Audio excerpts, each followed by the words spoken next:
কোচবিহার লোকসভা কেন্দ্রের বিজেপি প্রার্থী নিশীথ প্রামাণিকের সমর্থনে দিনহাটার রাজপথে সংখ্যালঘু মোর্চার বিশাল মিছিল অনুষ্ঠিত হলো।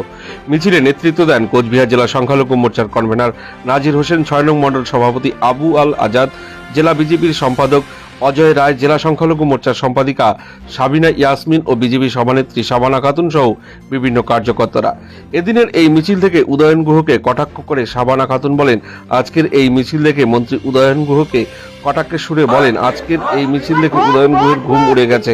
এতদিন সংখ্যালঘু মানুষদের খেলার গুটির মতো ব্যবহার করে গেছে, এখন সে সময় শেষ হয়ে গেছে। আজ ওষুধ খেয়ে তাকে ঘুমাতে হবে। আর কি জানালেন তিনি, শুনুন।